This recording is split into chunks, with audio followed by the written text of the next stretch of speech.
போற? வேலைக்கு போய் உழைச்சா தான்டா கையில காசு இருக்கும். நீங்க இவ பின்னாடி போய் உங்க இண்டிவிஜுவாலிட்டி எழுந்துறாதீங்க. இவ முந்தானையவே புடிச்சு அலைஞ்சேன்னு வெயி சத்தியமா விளங்காம போயிடுவேன். உன்னையும் அடிச்சு விடுவாடா இவ. உனக்கு கொஞ்சமாவது புத்தி இருந்தா தப்பிச்சுக்க.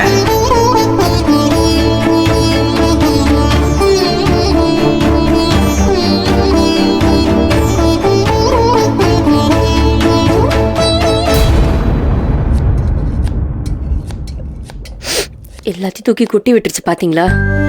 பிள்ளைங்களாம் திங்காம வேற இருக்கு. சரி விடு, இந்த சாதத்தை வடிச்சா முடிஞ்சிருச்சு. நீ அதை மட்டும் வெட்டுறத பாரு. சாப்பாட்டை விடுங்க, மனுஷ புத்தியை பாருங்களேன். என்னத்த சொல்ல, ஒரு நாளைக்கு ஒரு மாதிரி இருக்கு. எப்பப்ப நம்மளை விட்டு ஓடுறாங்களோ அப்ப அனுப்பி வச்சிடணும். திரும்ப வந்து ஒட்டிக்கிட்டா அரவணைக்கணும். என்னவோ நேரத்துக்கு தகுந்த பேச்சு, நேரத்துக்கு தகுந்த புத்தி. பருப்பு வச்சிடலாமா?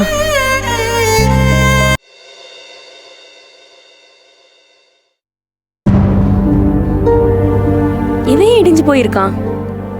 நியாயத்தை கேட்க போறேன்னு போனா இப்ப இப்படி வந்து வாசல் உட்காந்துருக்கான். கேட்டா எதுவும் சொல்ல மாட்டேங்கிறான். என்னன்னு தெரியல. நானும் இந்த காபி கொண்டு கொடுத்தேன், விட்டேந்தியா பதில் சொல்றான்.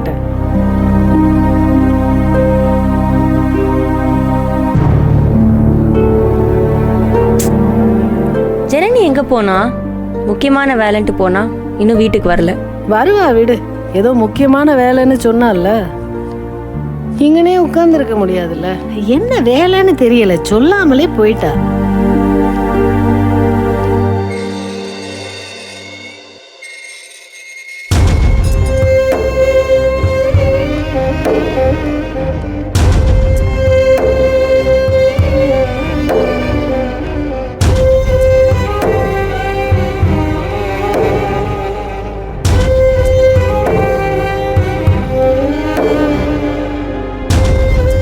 சக்தி, என்ன ஆச்சு? ஆமா, ஏன் ஒரு மாதிரியா உட்கார்ந்திருக்க? சக்தி, உங்க அண்ணன் ஏதாச்சும் பேசினாரா? இல்ல கதிர் கூட ஏதாவது பிரச்சனையா? என்ன சக்தி?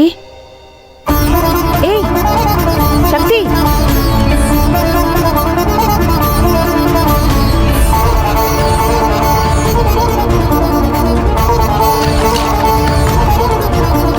சக்தி, என்னடா என்னாச்சு? ஏன் ஒரு மாதிரியா இருக்க? என்ன நடந்துச்சு? என்னடா? வீட்டுக்குள்ள வந்ததுல இருந்து ஒத்த வார்த்தை பேச மாட்டேங்கிற. காப்பி கொடுத்தா குடிக்க மாட்டேங்கிற. முகம் வேற வாடி போய் கிடக்கு. நீ பண்றதெல்லாம் சரியில்லை தெரியுமா? என்னன்னு சொன்னாதானே எங்களுக்கும் தெரியும். தெரிஞ்சு என்னத்தை கிழிக்க போற நீ? அங்க வந்து கலக மூட்டி எல்லாத்தையும் உடைச்சிடலான்னு பார்த்தா ஒன்னும் நடக்கல. மூக்கு உடைஞ்சதுதான் மிச்சம். அண்ணன் பட்டுன்னு வேற முடிவை எடுத்துட்டாங்கல்ல, அதான் அரண்டு போய் வந்திருக்கேன். அங்க வந்தானா? ஏண்டா சக்தி, அங்க எதுக்கு போன? என்ன நடந்துச்சு? கேக்குறாங்கல்ல, சொல்றா. என்னடா? அவனை பேசாம போ சொல்லு. அவனை பத்தி ஒரு வார்த்தை பேசல நான். என்ன சக்தி மாமா, ஏதோ பக்கத்துல வேலையா போறேன்னு என்ன பாதியிலே இறக்கி விட்டு போனேன். இப்ப வீட்டுல வந்து நிக்கிறு. மாமா என்னாச்சியா உமருக்கு? சக்தி, என்னாச்சு சக்தி? என்ன நடந்துச்சு? நீ சொன்னாதானே சக்தி தெரியும் மனசுல என்ன இருக்குன்னு. எனக்கு என்னமோ இருக்கு. என்னங்கிறீங்க இப்ப? என் மனசுல 1000 கேள்வி இருக்கு, லட்சம் குழப்பம் இருக்கு. அதுக்கு உங்க யார்கிட்டயுமே பதில் இருக்காதுல்ல. எல்லாருக்குமே நான் நல்லதுதான் நினைக்கிறேன். ஆனா அசிங்கப்பட்டு செருப்படிப்பட்டு நிக்கிறது நான் தான்.